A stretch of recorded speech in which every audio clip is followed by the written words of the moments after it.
I got to experience homelessness. I got to experience living on others.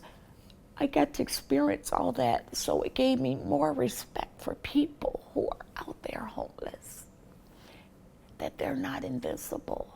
But I used to be that kind of person. I would judge people because I thought, you know, I wasn't letting things stop me and I was doing it.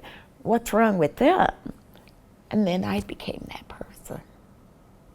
And it wasn't until then I understood not to do that, not to judge, not to assume they don't want anything out of life. My parents are, you know, late 80s, early 90s, and they still live in Gary, in the house that I grew up in. And if you asked me years and years and years ago, I'd go, well, it's the greatest place, you know, the west side of Gary, and very residential. It's big yards and kids can play. My husband was 19, I was 16, and so we went to his sister's, and that's where we lived until I had our child. And then once I had the baby, we had our own apartment. I decided to move from Indiana and to try to better myself so I could be better for my kids. I went to school at Ivy Tech, and that's in Minneapolis, Minnesota. I went as for a medical assistant, and I did graduate and began working. That was the beginning of, you know, me paying my own way. It felt so good, you know. It was so nice to see your name on a paycheck, you know, and know that you created this and that you can choose how to spend it, you know. In the process of that, I did remarry, you know, to a great guy.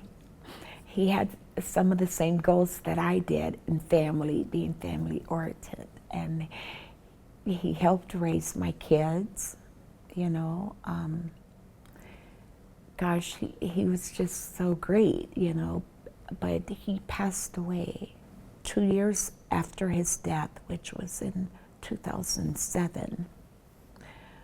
I became disabled. My diagnosis was post-traumatic stress disorder, and depression. And those were very dark times for me.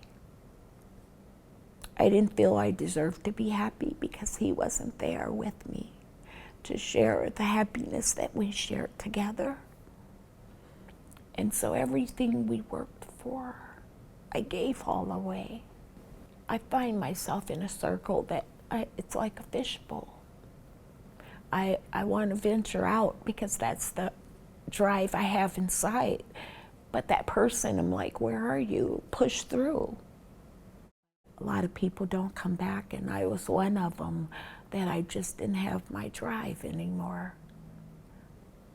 Within the last couple of months, my family called and talked about mom and dad, how they're declining. That's what brought me back here to Indiana.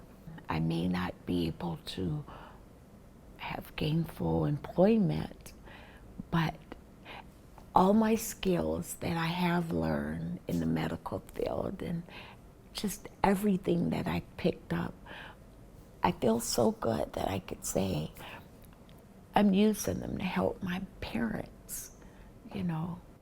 Being a couch surfer may not be bad for a lot of people, but I've always had the drive to not depend on others. So for me to couch surf back and forth, it was still like a disappointment to myself, you know, because every parent always want to keep a roof over their head where their child could come, you know. You may not be able to put the spread out like you used to, but you just want to know you always got a place where your kids can come and have coffee with you and talk about what's going on in their life. But I was fortunate to find a program, Neighboring Place. It's a great program for women. They provide quite a bit besides shelter, you know. And I'm just real fortunate to be there. You know, being the back lady, I finally got a place to put my bags down and then lay down in my own bed.